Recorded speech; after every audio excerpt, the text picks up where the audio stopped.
Olá, meu nome é Luan César Ferreira Simões e hoje irei trabalhar com vocês o tema fisioterapia na asma, uma abordagem, educação em saúde e qualidade de vida.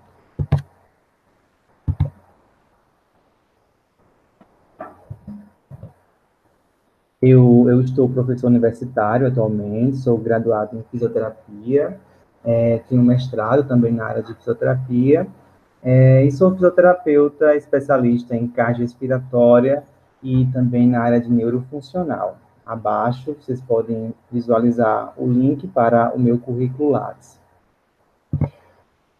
Bem, nosso conteúdo de hoje vai estar voltado basicamente para um tema da asma, trazendo a definição, um pouco sobre a sintomatologia, a epidemiologia, alguns fatores precipitantes da crise asmática, falarei um pouco sobre o controle da asma, a relação da asma com a qualidade de vida e também como a gente pode trabalhar e ajudar o nosso paciente ou se ajudar também com relação à prevenção de crises.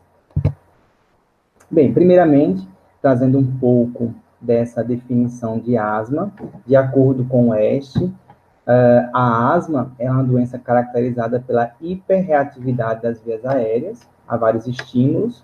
Ela se manifesta por inflamação e também por estreitamento generalizado dessas vias, e a gravidade da doença ela vai se modificando espontaneamente, ou então ela pode ser revertida por meio de intervenções terapêuticas. Complementando essa definição, eu trago a definição de Barreto, que também acrescenta que a doença, no caso a asma, ela vai gerar uma limitação variável ao fluxo aéreo, como eu tinha falado anteriormente, ela podendo ser reversível ou não com o tratamento, resultando, a asma resultante, então, da interação entre fatores genéticos e exposição do indivíduo a um ambiente ao qual ele pode ter alergia ou dificuldade em estabelecer uma boa condição de saúde, muitas vezes por conta de fatores alérgicos ou fatores irritantes. Então, de modo geral, a asma a gente pode caracterizar sobre alguns pontos. Então, o primeiro ponto que eu havia comentado na definição seria a hiperatividade, também chamada de hiperresponsividade. Então, quando eu falo isso, a gente pode pensar que o nosso brônquio ele é reativo a estímulos. Então, nosso brônquio ele pode reagir com a dilatação, assim como ele pode reagir com a contração, já que envolvendo esse brônquio também existe uma musculatura, a musculatura do tipo lisa. O que acontece com um asmático é que ele tem a chamada hiperreação, ou seja, esse brônquio que deveria reagir de um modo fisiológico, ele então passa a reagir de modo aumentado. Então, a contração desse brônquio ela é extremamente exagerada e que vai gerar justamente, como a gente havia visto na definição, ele vai gerar uma dificuldade nesse fluxo aéreo. E o que é que pode gerar essa hiperreatividade? São vários estímulos. E aí a gente parte do princípio que esse indivíduo ele tenha um fator genético envolvido, então uma herança genética que predispõe ele a ter a asma, assim como uma alergia. Então, de repente, aquele ambiente que ele tenha uma alergia, seja um fungo, seja ao frio, por exemplo, ao apelo de animais, enfim.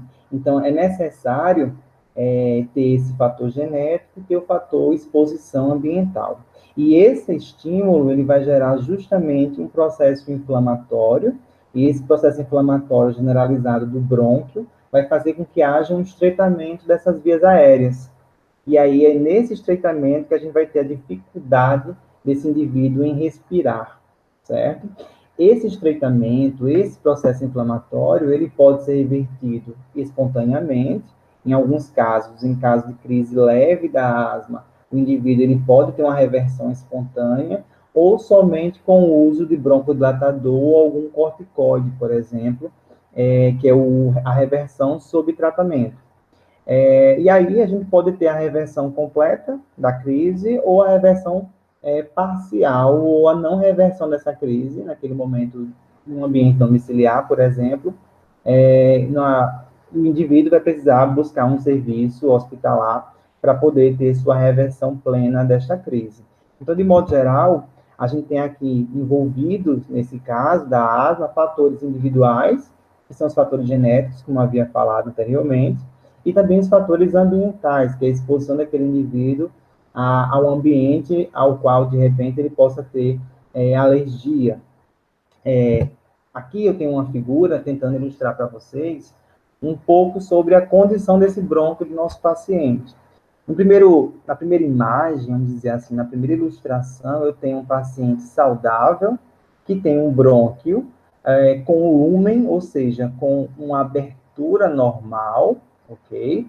Ao redor desse brônquio, a gente observa músculo, e aqui nós temos a musculatura lisa, que está revestindo esse brônquio. No momento de reatividade, essa musculatura ela pode contrair ou ela pode relaxar.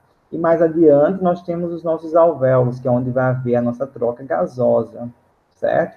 Isso aqui é um brônquio do indivíduo normal. Ao lado, a gente tem um brônquio do indivíduo que está com asma, porém, neste momento, fora da sua crise asmática. O que é que a gente pode observar? Primeiramente, a gente observa uma diferença do lumen desse brônquio. A gente observa um brônquio um pouco mais edemaciado e o lumen um pouco diminuído, ou seja, aqui a gente já tem, naturalmente, no asmático, uma diminuição dessa passagem do ar. E aqui a gente observa que a musculatura lisa, neste momento, ela não está em contração. Então, esse paciente aqui, esse indivíduo, ele está com asma, porém, ele está fora daquela crise. O que não está acontecendo na imagem da sequência. A gente observa um brônquio agora com edema um pouco mais expansivo, um edema maior, e a gente observa a contração da musculatura lisa que reveste esse brônquio. Essa situação aqui é conhecida como broncoespasmo. O que é o broncoespasmo? É o espasmo, é a contração involuntária do brônquio, certo? Causada pela contração involuntária desse grupo muscular que reveste o brônquio, que é a musculatura lisa. E o que acontece aqui com esse paciente? O ar entra por este tubo, que é o brônquio, ele vai alcançar o alvéolo, só que ele não consegue voltar. Então, a gente tem um problema aqui de dificuldade para esse fluxo aéreo ser exalado. Então, a dificuldade é uma dificuldade expiratória. O ar entra, mas o ar não sai. Isso vai gerar um chamado aprisionamento de ar, ou seja, essa pessoa durante a crise asmática, ela tem um acúmulo de ar dentro do pulmão. Esse ar não é um ar bom, porque é um ar repleto de dióxido de carbono, certo? E para que a gente mantenha nossas células vivas, para que a gente mantenha o nosso controle da oxigenação corporal, eu preciso que esse ar ele tenha uma boa quantidade de oxigênio, que é o que não acontece com esse nosso paciente. Então, a tendência é que ele sinta, primeiramente, a queixa principal, básica, seria essa dispneia. E o que é dispneia? Seria a falta de ar. É muito comum também a sensação de opressão torácica, ou seja, aquele aperto no peito. De modo geral, esse paciente ele vai ter uma tosse seca e vai ter uma característica que a gente chama de sibilância, que é o quê? Que é o chiado que esse meu paciente pode ter quando a gente realiza uma ausculta no pulmão ou até mesmo sem ausculta. É comum, algumas vezes, em crianças lactentes, ter esse tipo de sibilância, certo? E nem sempre, eu gostaria de deixar isso claro para os pais, nem sempre isso tem relação com a asma, certo? A asma ainda é uma doença que tem a gente tem ainda dificuldade em estabelecer como ela começa, como é que ela se desenvolve, principalmente em crianças. Crianças abaixo de 5 anos de idade, a gente tem um pouco mais de dificuldade em determinar esse início e determinar esse diagnóstico da asma, certo? Então, às vezes, nem sempre o fato da criança, do lactente, ter essa sibilância pode ter relação direta com a asma, certo? Um outro ponto importante que a gente deve considerar, e aí a gente justifica a importância de estudar a asma, justifica a importância da atenção que a equipe de saúde tem que ter com relação à asma, é o fator epidemiológico. A asma é uma doença que tem uma prevalência global de 10%. Então, é 10% da população do mundial, ela tem asma, certo? Isso equivale a em torno de 300 milhões de pessoas ao redor do mundo com diagnóstico de asma. E só no Brasil são em torno de 20 milhões de pessoas. Para se ter ideia, o Brasil é o oitavo país em número de asmáticos. Então, nós temos um grande quantitativo de pessoas que têm asma aqui no Brasil, e aí a importância dessa atenção da equipe de saúde, tanto voltada para o tratamento, e também voltada para a questão da educação e saúde, para que essas pessoas elas consigam manter essa asma sob controle. Aqui nessa ilustração, a gente observa o Brasil em vermelho, assim como outros países, que são aqueles países que têm um número superior a 10% de sua população com asma. Esse número é extremamente significativo e, como eu falei, a equipe de saúde, as equipes de saúde devem estar atentas para identificar estes casos e sinalizar para a gestão pública para poder, então, contabilizar, então, ter um adequado controle, um adequado trabalho de educação em saúde, de prevenção para essas pessoas. Então, de modo geral, quando a gente pensa no impacto da asma, a gente sabe que a asma, considerando até mesmo que eu mostrei nessa ilustração anterior, a asma ela possui um impacto muito importante aqui no Brasil. A gente tem aqui nesse artigo publicado em 2017, intitulado Impacto da Asma no Brasil, uma análise longitudinal de dados extraídos de um banco de dados governamental brasileiro. Esse grupo de pesquisadores, eles fizeram esse levantamento a partir de 2008, perdão, até 2013, e observaram que, com relação aos óbitos, houve uma estabilização do quadro, então a diminuição foi muito pequena com relação aos anos anteriores, a um quadro de estagnação, um quadro de manutenção dos valores com relação à questão dos óbitos. Porém, a gente observa com relação às hospitalizações, e aqui é um dado muito importante, que houve uma diminuição, considerando o ano 2008, considerando até 2013, que foi o ano que eles fecharam a análise, a gente observa uma redução de em torno de 36% no número de hospitalizações. Por mais que tenha havido essa diminuição nas hospitalizações, a gente sabe que a gente ainda tem muita gente sendo hospitalizada por conta da asma. Anualmente, de acordo com o dado do DataSUS, são 120 mil hospitalizações por conta de asma. E essas hospitalizações acontecem principalmente nos períodos mais frios do ano, ali compreendendo em torno de junho, mês de julho. E aí, os autores desse artigo, eles trouxeram esse dado, mostrando essa redução, é uma redução, de fato, significativa, e aí eles apontam que o que justifica essa redução talvez tenha sido a facilidade no acesso aos medicamentos. Não, a partir de 2009, que foi quando começou, então, a haver essa redução no número de hospitalizações, foi quando foi implementado pelo Ministério da Saúde, um Programa Nacional de Combate, de Controle à Asma, com uma facilidade, proporcionando uma facilidade no acesso a esses medicamentos. Então, talvez isso seja justificativa dessa diminuição do número de hospitalizações. Quando a gente analisa os gráficos relacionados com as regiões do país, a gente observa um dado interessante. Com relação às hospitalizações, o Nordeste ele está à frente do número de hospitalizações por conta de asma, certo? Comparando, por exemplo, com o Sudeste, com o Sul, a gente tem um número bem inferior nessas regiões. Nós estamos, inclusive, acima da média nacional de hospitalizações, que a média está aqui nesta outra coluna, 110. A gente está um pouco acima dessa média, mas o que é mais interessante é o gráfico da sequência, com relação à taxa de mortalidade. Por mais que a gente esteja à frente com relação às hospitalizações, nós estamos abaixo da média nacional com relação à taxa de mortalidade, ou seja, taxa de óbito. E o Sudeste estava com um número menor de hospitalizações, ele vai à frente com relação à taxa de óbitos.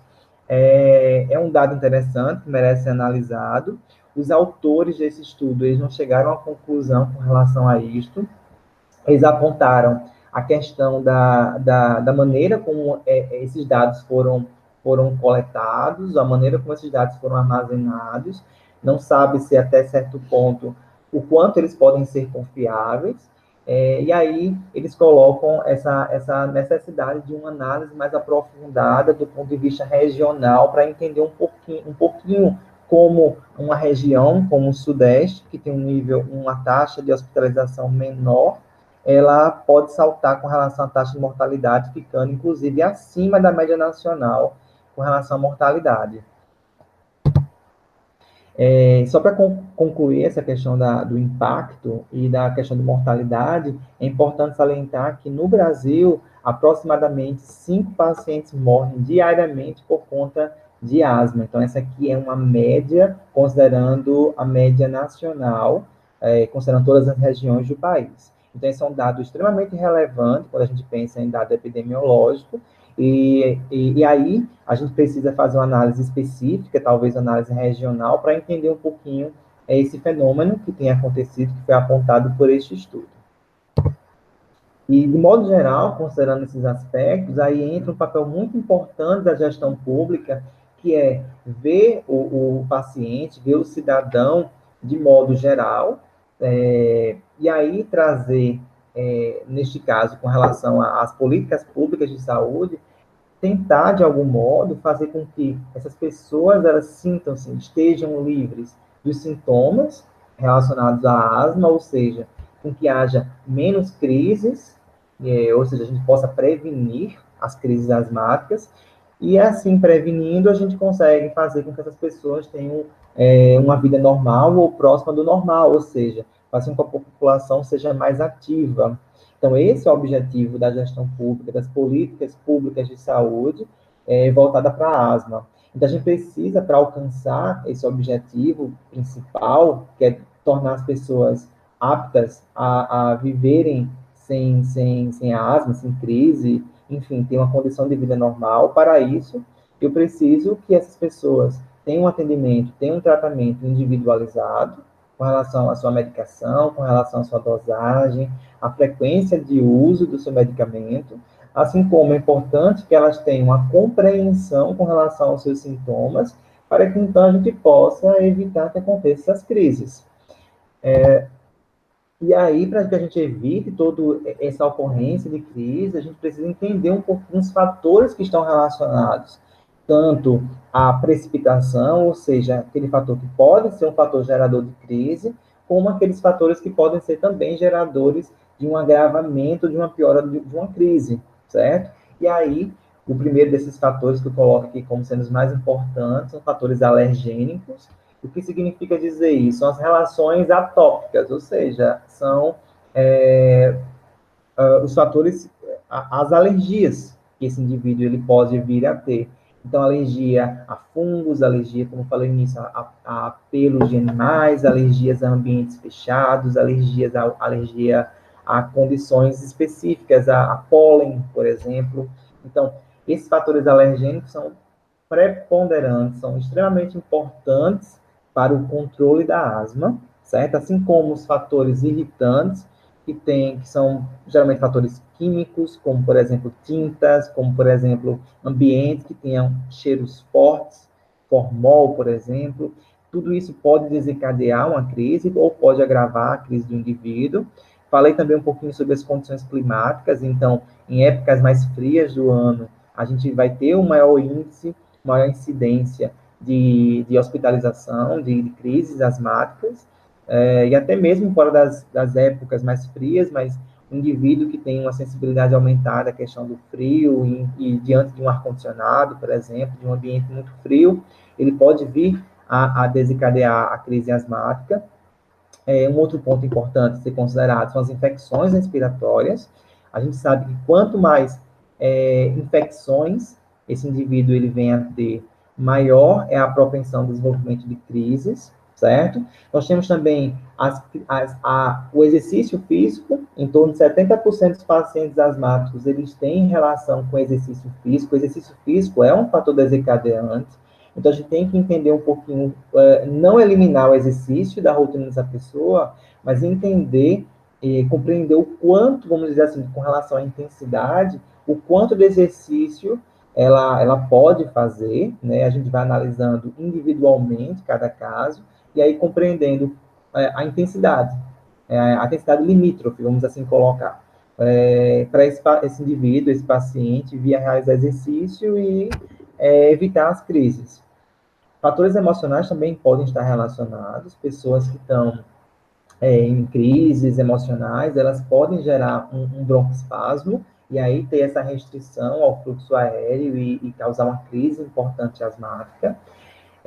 Também tem se observado que o refluxo gastroesofágico, ele tem estimulado também a ocorrência de crise asmática, principalmente a asma noturna, que é um outro aspecto importante que a gente tem que considerar, não só com relação ao refluxo gastroesofágico, mas também, já adiantando aqui com relação à asma noturna, com relação ao ciclo circadiano, geralmente por volta das 4 horas da manhã, 5 horas da manhã é quando existe maior incidência de crise asmática, e aí isso aí tem relação com questões hormonais, fatores endócrinos, inclusive, e também, para finalizar, a questão da hipersensibilidade não alérgica, que aí a gente vai considerar alguns medicamentos que podem gerar crise alérgica, crise asmática, melhor dizendo, em alguns pacientes.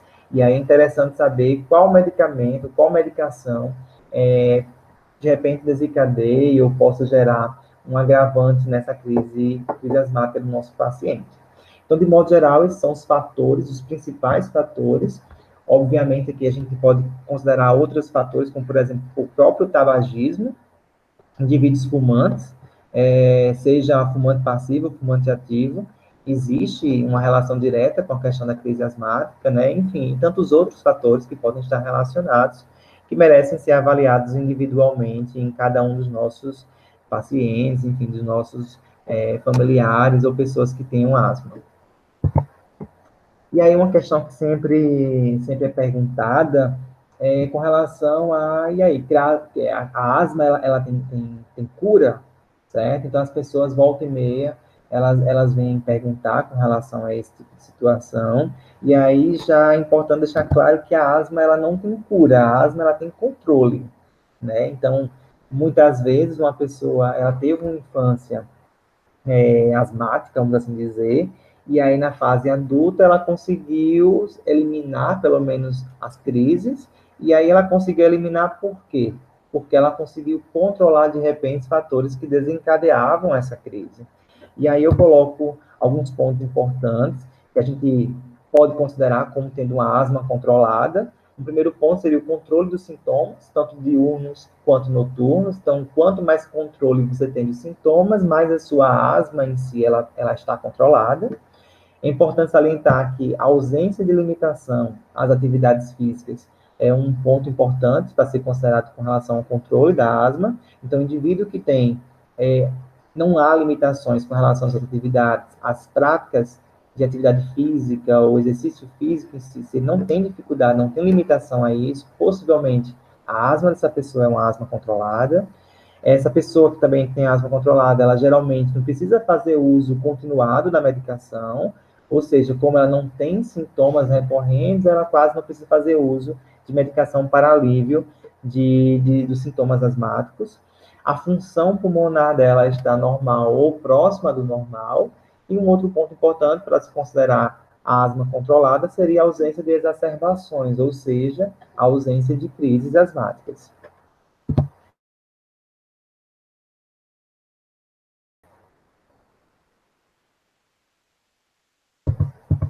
Um ponto importante com relação a essas crises e ao controle é o seguinte: a gente precisa considerar aí a asma e o impacto dessa asma na qualidade de vida. De acordo com a OMS, a Organização Mundial da Saúde, a qualidade de vida está relacionada com aspectos multifatoriais da vida do indivíduo, tem relação com a percepção dele da vida, de sua vida, tem relação com aspectos culturais, com valores próprios, tem relação com inúmeras situações, né? Ou seja, o ambiente, as experiências daquela pessoa e as doenças ou condições de saúde que ela venha a ter e o quanto essas doenças podem comprometer esta qualidade de vida é extremamente importante para poder, com relação ao como esse indivíduo enxerga a sua saúde, enxerga a sua qualidade de vida de modo geral. Principalmente as doenças crônicas, como a asma. Por ser crônica, a asma ela é um dos fatores que podem gerar instabilidade nessa qualidade de vida e aí prejudicar esse indivíduo em vários aspectos da sua vida, seja na questão emocional, seja na questão física. Então, é importante que a gente esteja com esta informação, com esta noção do quanto a asma ela pode ser danosa à nossa qualidade de vida. E aí, apresento um artigo publicado em 2015, intitulado Avaliação da Qualidade de Vida de acordo com o nível de controle e gravidade da asma em crianças e adolescentes. Eu extraí aqui, fiz um recorte de uma das tabelas dos resultados. Eles analisaram um grupo de pessoas asmáticas, né, crianças e adolescentes, avaliaram a partir de um questionário específico para a qualidade de vida, um questionário pediátrico, aplicado a essa população. E aí, o que eles observaram? Primeiramente, esse questionário considera uma pontuação geral, mas também ele estratifica o questionário em outras dimensões, na dimensão limitação a atividades físicas, a dimensão relacionada com os sintomas e a dimensão relacionada com a função emocional. Os autores desse artigo, eles categorizaram esses pacientes, esses indivíduos, em 3 classes específicas. A primeira classe seria aqueles com asma controlada, seria esse AC. A segunda classificação seria o paciente com asma parcialmente controlada. E a terceira categoria seria o paciente com asma não controlada. E aí, quais foram os resultados que foram interessantes nesse artigo? Primeiramente, com relação de modo geral, com relação à qualidade de vida de modo geral, primeiramente a gente observa que a maior parte desses indivíduos, ou seja, 57% dos indivíduos estudados, independentemente do grau de controle de sua asma, eles vieram a ter um prejuízo moderado na qualidade de vida. Então, esse aí já é um ponto de atenção que a gente tem que ter, porque, independentemente do grau de controle ou não, esse indivíduo ele pode ter um comprometimento moderado na qualidade de vida. Obviamente, quanto pior o controle, é o que a gente observa aqui, ó, por exemplo, prejuízo grave, 6% dos pacientes tinham um comprometimento, no caso, pacientes que não tinham controle algum, eles tinham maior comprometimento com relação à qualidade de vida. Quando eu penso na limitação às atividades físicas, de modo geral, a gente também observa que a maior parte dos indivíduos que foram participar desse estudo, eles também estão na faixa de limitação ou de impacto moderado, na questão de limitação às atividades físicas, e aqui a gente deve considerar inúmeras situações, crianças com relação ao brincar, com relação às atividades que ele vem a desenvolver no seu âmbito familiar, tudo isso está impactado por conta do seu controle ou não da asma. E, por fim, a gente observa também com relação aos sintomas, e a gente vê também que uma boa parte das pessoas, principalmente aquelas pessoas asmáticas, elas estão aqui na faixa de moderado impacto com relação à sintomatologia. Ou seja, em conclusão, a gente observa primeiro, o controle da asma é extremamente importante na qualidade de vida. Então, quanto pior é o controle, ou seja, quanto menos controlada é a asma desse indivíduo, pior é a sua qualidade de vida, impactando aí no aspecto de limitação física, comprometendo aí o aspecto de sintomatologia, enfim. E aí, o quanto isso pode impactar em vários outros pontos da vida dessa pessoa é incontável. Então, a gente pode ter inúmeros comprometimentos consequentes dessa qualidade de vida reduzida. Isso levanta também um segundo ponto, que é a importância a gente ter um acompanhamento mais adequado a esses pacientes, um acompanhamento mais de perto desses pacientes. E, por fim, atentar-se para os fatores que levam a desfechos negativos. Então, atentar, por exemplo, para os fatores que podem precipitar essa crise asmática. Então, o paciente, ele ter essa noção do que pode gerar essa asma nele, ele entender quais são os fatores geradores de crise, para ele poder, então, intervir, ou seja, se livrar desses fatores e assim, evitar a crise asmática e evitar que haja um comprometimento negativo, no caso, um impacto negativo na sua qualidade de vida.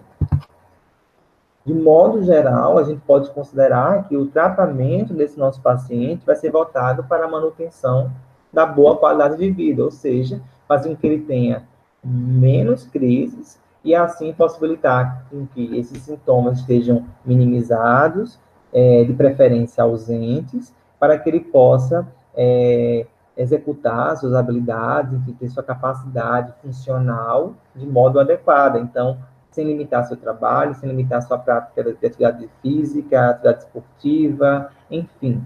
Ou seja, eu preciso pensar num tratamento voltado à prevenção das crises, buscando justamente abortar a possibilidade de crise. Então, o tratamento tem que ser um tratamento precoce, visando justamente essa prevenção, prevenindo as crises e evitando que essa pessoa tenha esse impacto na qualidade de vida. Tratamento, vale ressaltar, ele não deve ser apenas sintomático, principalmente quando a pessoa ela não tem um controle, principalmente quando essa pessoa, na verdade, ela não tem a noção ou a percepção dos sintomas. Então, existem pessoas que, por mais que estejam entrando em crise, elas não têm essa percepção de que estão entrando em crise. Então, essas pessoas, elas precisam ter um acompanhamento adequado, medicamentoso, inclusive, mesmo estando aparentemente assintomáticas. Aqui, a gente estabelece, de acordo com essa instituição internacional, alguns pontos, são 4 componentes, que nos auxiliam a tentar manter o nosso paciente, nosso asmático, longe de uma crise, ou seja, são os 4 pontos que são estabelecidos para prevenir crises asmáticas. Então, ele trabalha agora esses 4 aspectos para que a gente fique claro como é que a gente pode eliminar essa possibilidade ou reduzir, na verdade, a possibilidade de crises asmáticas. O primeiro ponto seriam as mensurações e a monitorização da função pulmonar, tanto através do VF1, que é a espirometria, quanto do pico de fluxo expiratório. Número 2 seria o tratamento medicamentoso, aí associado com um controle ambiental, e também a educação, tanto do paciente quanto dos seus familiares. Então, com relação ao primeiro ponto, a espirometria, que na verdade, a partir da espirometria, que é um exame onde o paciente, o indivíduo, ele vai soprar, ou seja, expirar em uma máquina, o mais forte e o mais rápido possível, em torno de 6 segundos.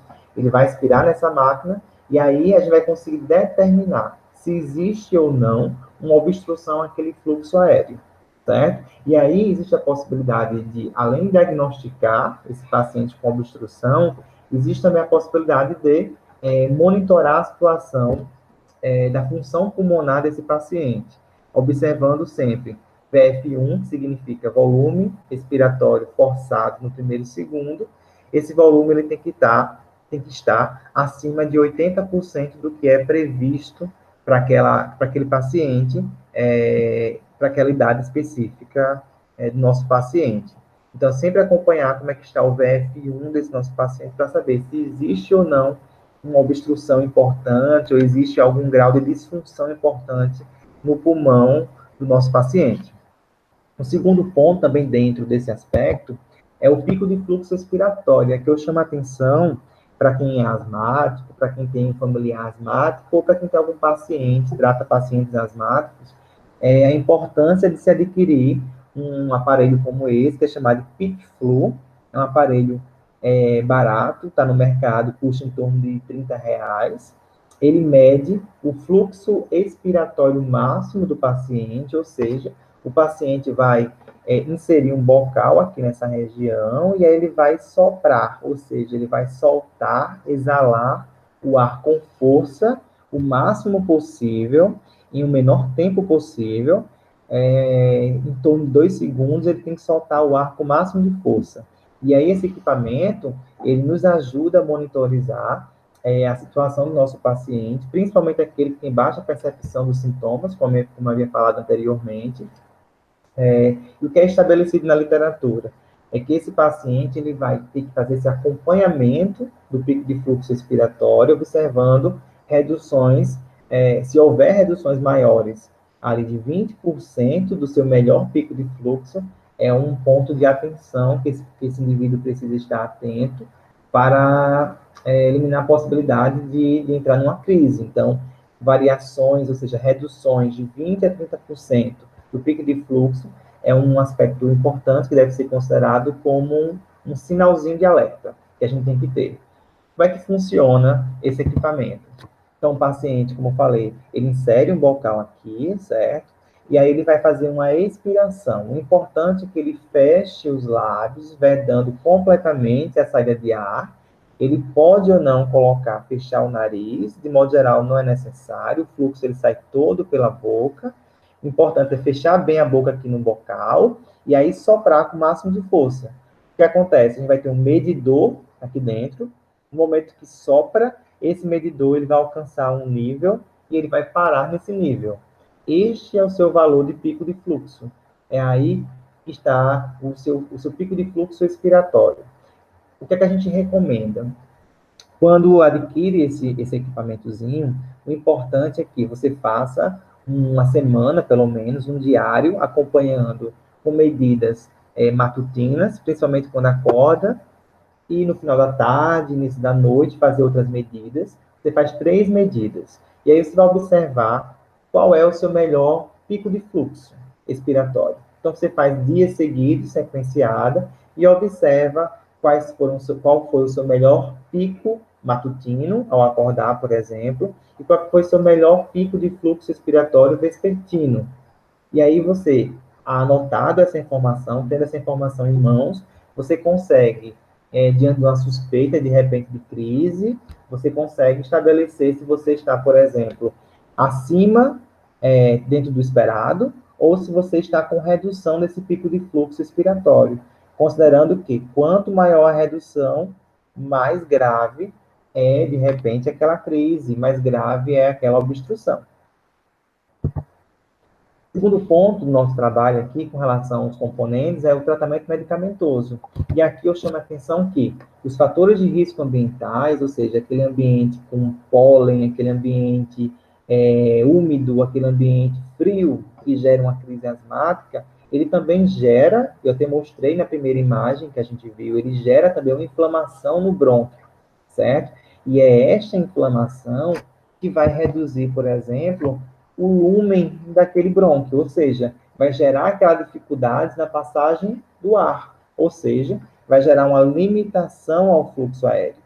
Então, não só broncodilatadores, como é o caso do beta-2 adrenérgico, é suficiente. Muitas vezes é importante que esse paciente ele entre com corticosteroides para poder minimizar esse processo inflamatório e, assim, ele poder se livrar daquela crise naquele momento. Então, aqui eu chamo a atenção para a necessidade de manter as dosagens já recomendadas de broncodilatadores, mas também ficar atento nas crises mais exacerbadas, crises mais graves, nas quais vai ser possivelmente necessário o uso de corticosteroides. E aí é importante a comunicação com o seu médico para poder indicar da melhor maneira possível com relação à dosagem e o tipo de medicamento que você deverá fazer uso. Essa comunicação deve ser feita diretamente com o médico. Terceiro ponto é o controle ambiental. Então, não adianta fazer uso de medicamento, verificar, monitorar a função respiratória, se o seu ambiente continua sendo um ambiente precipitador, ou seja, causador de crises. Então, cortinas podem juntar poeira, animais, os pelos, ácaros, enfim, tudo isso aí junto ele pode ser um dos causadores, e na verdade eles são os maiores causadores de crises asmáticas, certo? Então é importante que a gente mantenha o controle ambiental a fim de evitar que haja qualquer tipo de problema ou que venha desencadear uma crise asmática nessa pessoa. Um outro ponto, e para a gente finalizar essa questão dos aspectos, componentes, é a educação do nosso paciente. E aqui entra a equipe de saúde, o profissional, seja ele fisioterapeuta, enfermeiro, a equipe de modo geral, na atenção básica ou não, ela precisa trazer esta consciência, proporcionar essa consciência ao paciente, ao familiar, de modo a tentar controlar as crises asmáticas, fazer com que essa pessoa ela consiga conviver de modo mais adequado com a doença, reduzindo, né, prevenindo, então, as complicações, prevenindo a ocorrência de crises asmáticas, de crises que possam levar, por exemplo, à hospitalização desse indivíduo e até mesmo algumas crises mais graves levar à morte. Então, nosso objetivo aqui é fazer com que a pessoa, seja ela o paciente, seja ela o seu familiar, ela tenha noção, primeiramente, do uso do seu medicamento, geralmente é feito por meio do aerossol, que é aquela bombinha, certo? E lá nós temos a dosagem específica de medicamento, é importante que haja consciência com relação ao período de uso, a frequência de uso, melhor dizendo, assim como com relação à identificação dos sintomas, para que a gente possa, então, reduzir essas crises relacionadas com a asma e também melhorar a qualidade de vida dessas pessoas. De modo geral, com os meus pacientes, com as pessoas que eu acompanho, os asmáticos que eu acompanho, eu estabeleço um farol, e aí eu coloco o farol na cor verde, amarela e na cor vermelha, para que ela possa ter noção de como está a sua situação naquele momento, principalmente para que as pessoas têm maior dificuldade na percepção. O ideal é que as pessoas, os pacientes, asmáticos, eles se mantenham dentro do farol verde, ou seja, deve ficar aqui no verde, com sintomas esporádicos, sintomas controlados, que o uso de broncodilatador não seja diário, mas que corra ali pelo menos 2 vezes por semana, que ele tenha uma boa tolerância às atividades físicas, que o sono não seja interrompido, que o pico de fluxo do paciente esteja reduzido até no máximo 20% do seu melhor resultado. Ou seja, este é o cenário ideal que o meu paciente ele deve se encontrar. O indivíduo asmático ele deve se encontrar. Quando ele piora um pouco, ele passa para o amarelo. Então a gente começa a perceber que a asma está saindo do controle. E aqui o meu objetivo é voltar para o verde. Então sempre o meu objetivo é o controle da asma, o controle da crise. E esse controle só vai ser alcançado nesse quadradinho verde. No amarelo, então, os sintomas ficam um pouco mais intensos, acontecem um pouco mais de 2 vezes por semana. Esse paciente já começa a acordar durante a noite com sibilância, que é o chiado, e já com alguma tosse, usa um pouco mais frequentemente o broncodilatador, e aí a gente já tem um ponto importante. O pico flu, que é aquele pico de fluxo respiratório, já começa a reduzir um pouco mais de 20%. Então, entre 20% e 30%, há uma redução de 20% a 30% do seu melhor resultado, comumente avaliado no seu diário de pico de fluxo. E o último é quando ele já está com um chiado mais forte, já está com falta de ar, já não consegue realizar atividades habituais. O que significa dizer isso? Atividades simples que ele fazia no seu ambiente domiciliar, já não consegue mais realizar. O broncodilatador já não tem um efeito tão rápido, já não tem um efeito tão positivo, e o pico de fluxo já está abaixo de 50%. Então, neste caso, esse paciente, se ele não conseguir reverter com o uso de corticosteroides, esse paciente ele deve buscar o serviço de saúde, deve buscar um serviço hospitalar para poder fazer o controle de sua asma com equipe médica dando essa assistência. Só para a gente finalizar, tem uma cartilha específica publicada pelo Ministério da Saúde, é uma cartilha ilustrativa que traz as informações que já foram aqui comentadas na nossa aula, e eu trago uma mensagem final, que é a educação em asma e o manejo criterioso da terapia medicamentosa são intervenções fundamentais para o controle da doença. A asma não controlada, ela pode resultar em limitações nas atividades de vida diária e até mesmo a morte. Ou seja, a qualidade de vida desse paciente, ela depende diretamente do controle da doença. E o controle da doença tem relação direta com as crises. Então, quanto menos crises esse nosso paciente, esse nosso familiar tem, melhor é a sua qualidade de vida. Então, a importância desse profissional estar atento, a importância deste familiar estar atento, a importância deste indivíduo asmático estar atento aos seus sintomas para minimizar a possibilidade de crise e para, se em crise, ele conseguir reverter o quanto antes possível, certo? Para que não haja um agravamento da situação. Essas foram as referências utilizadas na minha apresentação. Agradeço o convite, agradeço a atenção de todos e desejo que todos tenham um ótimo dia. Obrigado.